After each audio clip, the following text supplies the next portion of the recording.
ಮತ್ತೆ ನಿಮ್ಮ ಹೆಸರು? ಶಂಕರ್ಲಿಂಗ್. ಶಂಕರ್ಲಿಂಗ. ಎಲ್ಲಿಂದ ಬಂದದ್ದು? ಬಿಜಾಪುರ. ಬಿಜಾಪುರ. ಏನಾಗಿದೆ ನಿಮಗೆ? ತಲೆನೋವಿಂದ. ಈಗ ಉಂಟಾ? ಎಷ್ಟು ಸಮಯದಿಂದ? 7-8 ವರ್ಷ. 7 ವರ್ಷದಿಂದ ಟ್ರೀಟ್ಮೆಂಟ್ ತಗೊಂಡಿದ್ದೀರಾ? ತಗೊಂಡಿದ್ದೆ. ಗುಣ ಆಗಲಿಲ್ಲ.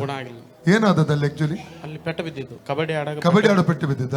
ಈ ಸದ್ದ ಬಹಳ ಪೇನ್ ಆಗ್ತೈತೆ, ತುಂಬಾ ನೋವಾಗ್ತದೆ. ಓಕೆ, ಯೇಸು ಗುಣ ಮಾಡ್ತಾ ನಂಬ್ತೀರಾ? ತಂದೆ ದೇವರೇ, ಯೇಸುವಿನ ನಾಮದಲ್ಲಿ ಪವಿತ್ರಾತ್ಮನ ಸಹಾಯದೊಂದಿಗೆ ಕರ್ತನೆ ನಿನ್ನ ಪಾದ ಪೀಠಕ್ಕೆ ನಾವು ಬಂದಿದ್ದೇವೆ. ಸಹೋದರ ಶಂಕರ್ಲಿಂಗ ಅವರಿಗಾಗಿ ನಾನು ಪ್ರಾರ್ಥಿಸುತ್ತೇನೆ ಸ್ವಾಮಿ.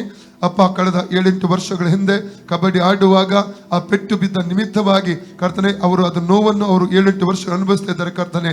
ಅಪ್ಪ, ಈ ಸಮಯದಲ್ಲಿ ಈ ಪೀಡನೆ ನೋವಿನಿಂದ ಕರ್ತನೆ ಅವರಿಗೆ ಪರಿಪೂರ್ಣವಾದ ಸೌಖ್ಯವನ್ನು ಅನುಗ್ರಹಿಸಬೇಕೆಂಬುದಾಗಿ ನಿನ್ನಲ್ಲಿ ಕರ್ತನೆ ಕೇಳಿಕೊಡ್ತೇನೆ. ಅಪ್ಪ, ನೀನು ಸೌಖ್ಯವನ್ನು ಕೊಡುವ ದೇವರು, ಬಿಡಿಸುವಂತ ದೇವರಾಗಿದ್ದಿ. ಅದಕ್ಕಾಗಿ ನಿನಗೆ ಸ್ತೋತ್ರವನ್ನು ಸಲ್ಲಿಸ್ತಾ ಇದ್ದೇನೆಪ್ಪ. ಈ ತಲೆಯ ನರದ ಒಳಗಡೆ ಕರ್ತನೆ, ಈ ತಲೆಯ ಮೇಲೆ ಕರ್ತನೆ ನಿನ್ನ ಗಾಯವುಳ್ಳ ಹಸ್ತ ಹಿಡಿದು ಬರಲಿಕ್ಕೆ ಕರ್ತನೆ, ನಿನ್ನ ಸೌಖ್ಯ ಹಿಡಿದು ಬರಲಿಕ್ಕೆ ಕರ್ತನೆ ಪೂರ್ಣವಾದ ಸೌಖ್ಯವನ್ನು ಅವರಿಗೆ ಈ ಸಮಯದಲ್ಲಿ ಅನುಗ್ರಹಿಸಬೇಕೆಂಬುದಾಗಿ ನಿನ್ನಲ್ಲಿ ಕರ್ತನೆ ಕೇಳಿಕೊಡ್ತಾನೆ. ಆ ವೇದನೆ ಈ ಕ್ಷಣದಿಂದ ಇರಕೂಡದು, ಅದು ತಿರುಗಿ ಅದು ಬರಕೂಡದು. ಪೂರ್ಣದ ಸೌಖ್ಯ ಕರ್ತನಾದ ಯೇಸು ಕ್ರಿಸ್ತನ ಪರಿಶುದ್ಧ ನಾಮದಲ್ಲಿ ಅದು ಸಂಭವಿಸಲಿ, ಫ್ರೀ ಆಗಲಿ. ಮಾರ್ಕ 16:17-18 ವಾಕ್ಯದ ಶಕ್ತಿ ಯೇಸು ಕ್ರಿಸ್ತನ ನಾಮದಲ್ಲಿ ರಿಲೀಸ್ ಮಾಡ್ತಾ ಇದ್ದೇನೆ.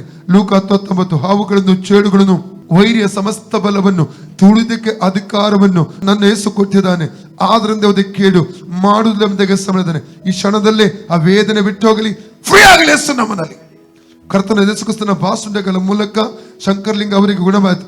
ಕರ್ತನ ಯೇಸು ಕ್ರಿಸ್ತನ ಬಾಸುಂಡೆಗಳ ಮೂಲಕ ಶಂಕರ್ಲಿಂಗ ಅವರಿಗೆ ಗುಣವಾಯಿತು. ಕರ್ತನ ಯೇಸು ಕ್ರಿಸ್ತನ ಬಾಸುಂಡೆಗಳ ಮೂಲಕ ಶಂಕರ್ಲಿಂಗ ಅವರಿಗೆ ಗುಣವಾಯಿತು. Free in the name of Jesus. ಸೌಖ್ಯವಾಗಲಿ.